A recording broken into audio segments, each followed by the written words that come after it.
Why, hello, darlings.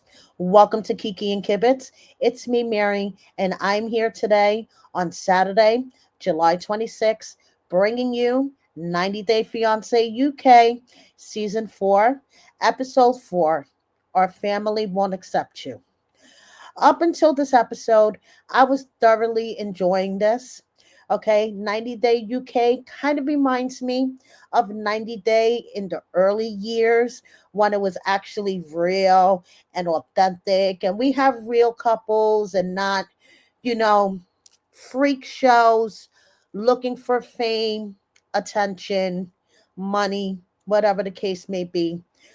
Um, and this season of 90 Day UK, I was thoroughly enjoying it. I'm like, this is, funny, entertaining. The couples seem to be authentic so far until we get to this episode. And I'm like, hold up, wait a minute. So, if I was going to give this episode a grade, I would give it a solid C. And let's hop right into this. So, 90 Day UK is kind of like regular 90 Day, but with a British twist. And let me tell you, I am thoroughly enjoying the British twist I've always had throughout all the seasons of 90 Day UK. Their slang, their curse words crack me the fuck up. So, speaking of cursing, Zena and Ambria, okay? She like ripped into him the night before about him having social media, him lying to her about having social media. He laughed it off. He was like, oh, it's just a joke. Yeah, okay. So now it's the next morning, and Zena's like, I confronted him last night about him lying to me about Facebook. And he's like, look, I deleted it. It's gone. I just had it for a month. No big deal. And he insists, okay, that he set it up as a joke. He only had it for a month and he deleted it. Now, Zena still wants to confront him about those nasty hoes that were on his Facebook. In particular, the woman that was there with her legs spread open. Yeah. So Zena wants to confront him about this, but she's going to keep that in her back pocket for now. I hope she screenshot all that stuff since he, apparently deleted his Facebook, but we shall see. So now they are taking the ferry to go to his hometown so Zena could meet his family. Okay. Zena is like, whoa, this ferry is like crowded, overwhelming. And then she, asks him, have you been working on my room? And he's like, yes, because of all of the excitement. I forgot to tell you, I've been working on this room for you. So then we do a flashback to a week earlier, and we see Ambria basically, moving around these bricks and rocks and stuff. And he's like, I'm building this room for her. It's going to be amazing. There's a lot of things to do.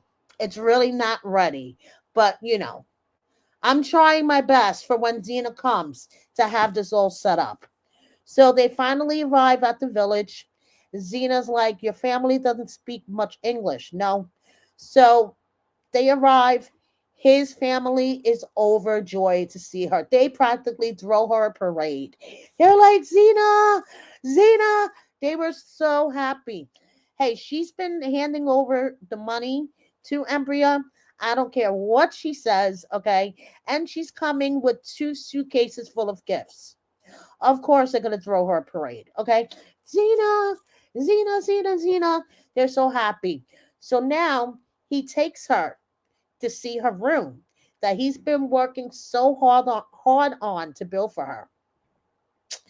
Zena takes one look of it, in particular the toilet, and she's like, what in the bloody hell is that? How do you expect me, a woman of my age, okay, who has to use the bathroom numerous times in the middle of the night, to use a toilet like this? Yeah, to say that she was mortified is an understatement. And remember last episode when she was having a fit about the hotel room and the quote ghetto scenery? Yeah, Zena, I bet you want to go back to that hotel room and look out the window and see that ghetto scenery now. Right, girl? You had to see her face. She even tried sitting on that thing. Okay. And she's like, no, this is not going to work. Okay. So now, moving on, we have Finn and Sandra. And more, I look at Finn. He is reminding me of Mike Burke from B90 a couple of seasons ago. He was on the same season that Gino and Jasmine were, their first season. So, you may or may not know, Mike Burke was basically a creepy sex tourist, in my opinion, going, to Colombia, trying, to get ass whenever he could. And, he found this chick, Jimena, and decided he was going to go on 90 Day with her. But that shit blew up in his face. So, Finn is more and more reminding me of Mike Burke in the creepiness factor, okay, and the slimy factor. And I'm going to get into that in a moment. So the scene starts, and he is playing soccer or football with Sandra's kids and Sandra's sister's kid. And he's like, oh, Sandra's sister was supposed to babysit the kids, but somehow we're stuck with all three of them. Dude, like, you want to make an impression on the sister? Babysit her kid for a couple of hours. Just saying. But seriously, I have a question. Are the mosquitoes attracted to Finn or what? Look at the bites on his leg. Yeah, he must be battling those mosquitoes down there in Brazil like a motherfucker. So, they go back to the house. He's playing hide and seek with the kids and everything. You know, he's trying to make an effort, but he is just complaining basically every step of the way that he is not stepfather material. So, my question to you is, why are you getting into a relationship with a single mother of two? Just because you guys get engaged and married does not mean that her children will just poof vanish in thin air. Her children will be with her. Okay. I mean, they will be with her to at least 18, 21, whatever the case may be physically, but they will always be a part of her and a part of her life.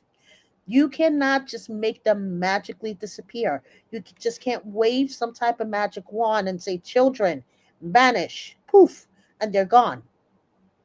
Sandra will always have her kids in her life. And it looks like she helps take care of her sister's kids. This is a family orientated family. Okay. They have children.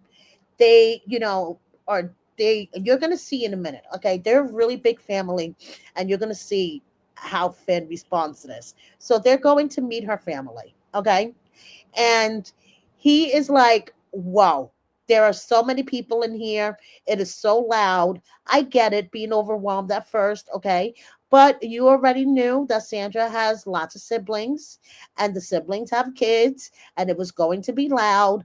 But he just wants to park himself on the sofa, not socialize. He blames it on not knowing any Portuguese. Has anyone heard of Duolingo? Especially when you're in a relationship with someone else whose English is not their first language. I mean, you want to communicate with the family, right? So learn some basic Portuguese. Hi, how are you? Nice to meet you. My name is. I mean, come on, show the effort.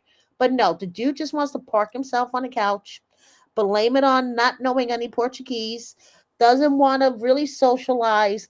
When Sandra's brother came over and pulled him up and started shaking him up and down, I was laughing my ass off. Okay. This is a big family gathering. They're loud, they're eating, they're drinking, they're doing their thing. And he just wants Sandra to sit on the couch with them.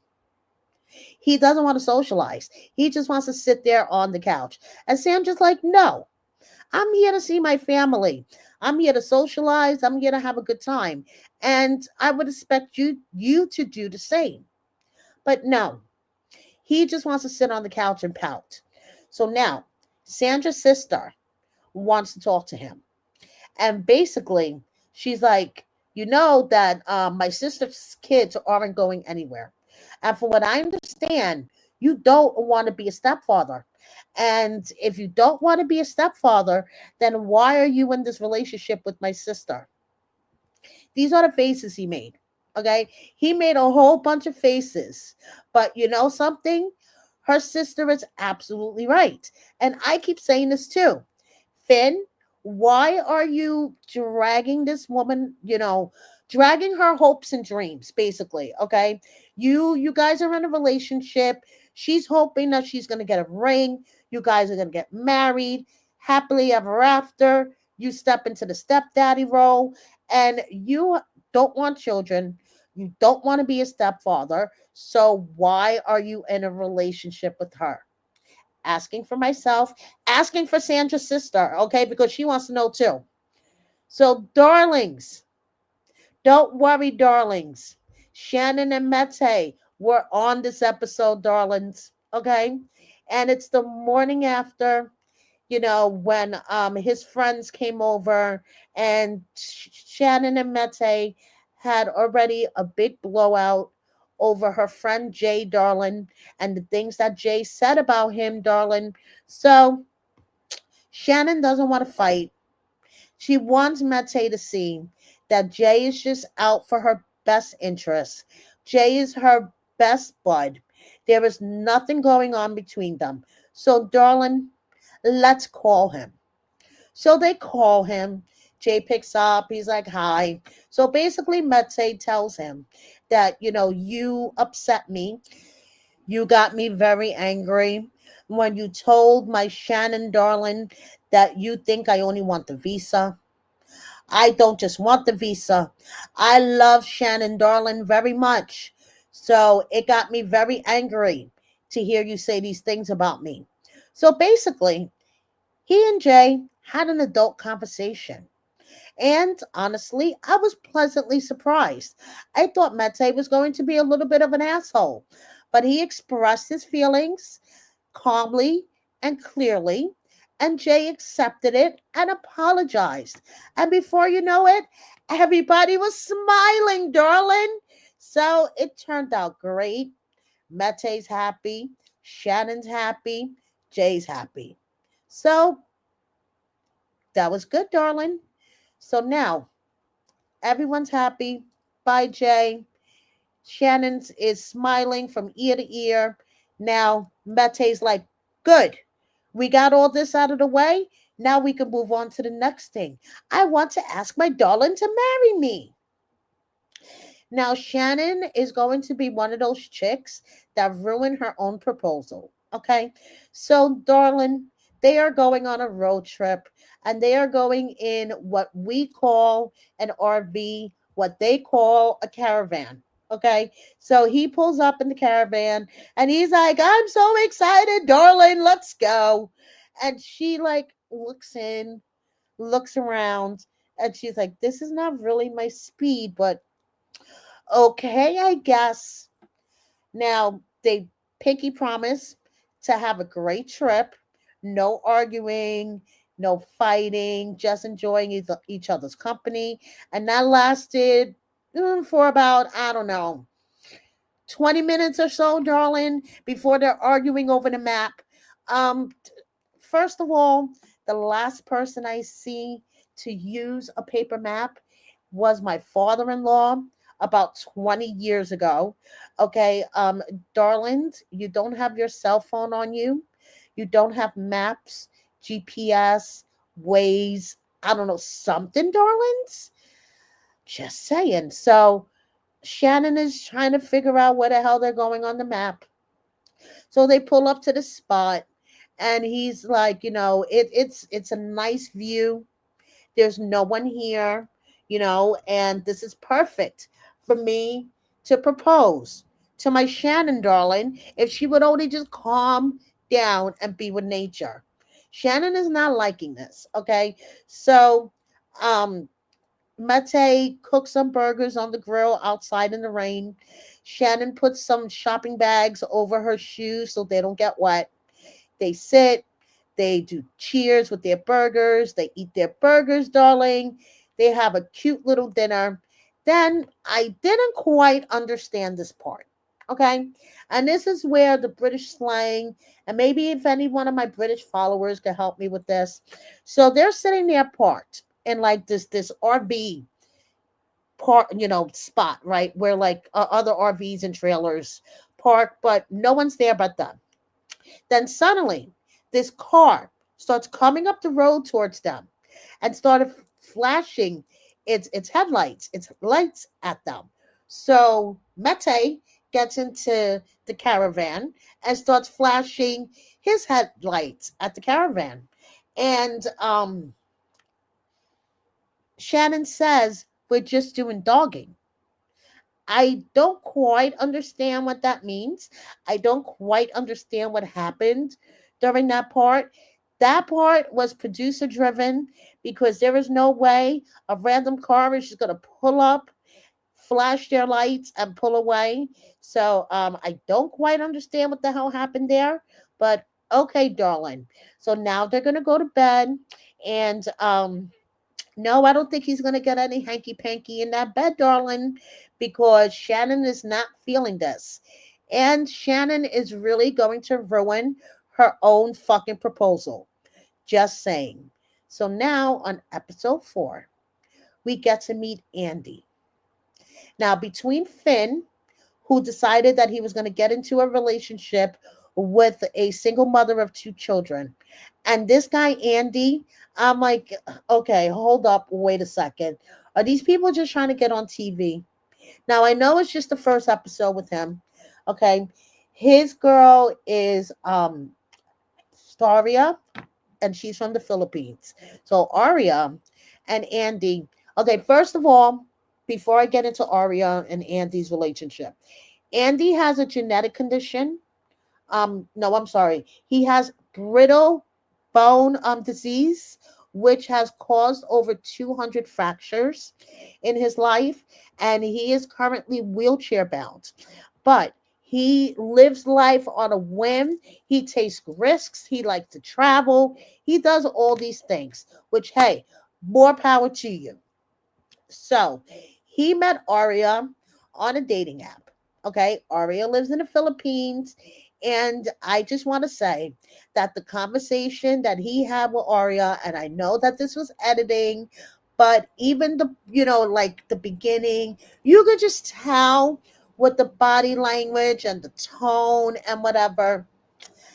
Yeah, I think these two are just attention seeking on the show for the money. Okay. Like he probably said, hey, there's a show, 90 Day UK.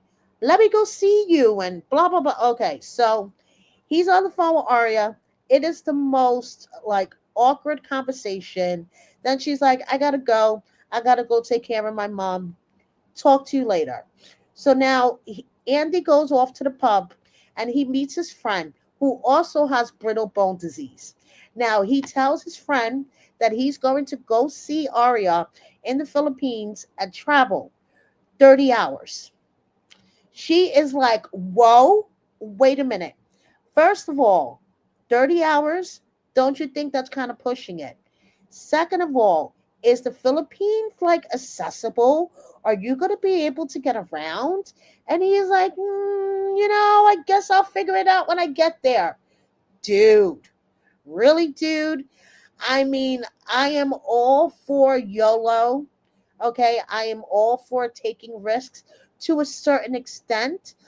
But if you have a condition such as brittle bone disease that anything could cause a fracture, basically, yeah, I think I would just take a little more precautions. Okay.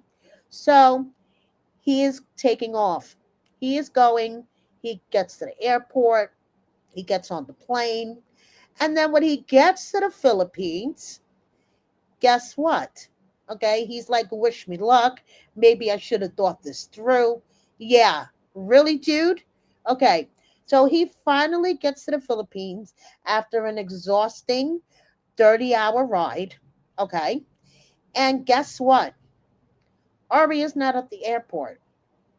Arya is nowhere to be seen. And guess what? His phone doesn't have any Wi Fi. He can't even call her if he wanted to. So, my fucking question is, why didn't you just ask the cameraman who was filming you, hey, dude, can I use your phone to call Arya to see where the fuck she is? So he's like standing there looking around like a lost puppy, can't call her, doesn't know what's going on. And I'm just like, are you kidding me? We know she's going to eventually show up. This is all for like dramatic purposes. Because, like I said, if that was me and this was really happening, and the person that was supposed to pick me up after I traveled 30 hours didn't show up, and I couldn't use my phone, I would be walking around the airport asking people, excuse me, can I borrow your phone for a moment? Especially the cameraman who's filming me. Just saying. So when we leave off the episode, he is still waiting for Arya in the airport. He actually posted this to his social media the other day. Yeah, that's kind of like what he looked like waiting for her in the airport. So that is basically it for this edition of 90 Day UK. And I would like to thank all of you guys from the very bottom of my heart. I've reached 12K subscribers. YouTube, sent me a little email the other day letting me know. So I just want to thank each and every one of you for all of your support. Thank you so much, guys. So thank you so much for watching me. Please subscribe if you don't already. Double check that you are subscribed because YouTube likes to fucking play games every now and then. Like, comment, share with a friend or 10. Please consider joining my membership. One of the best deals on the internet for the hottest tea. And check out my merch. Thank you so much, guys. See you next time.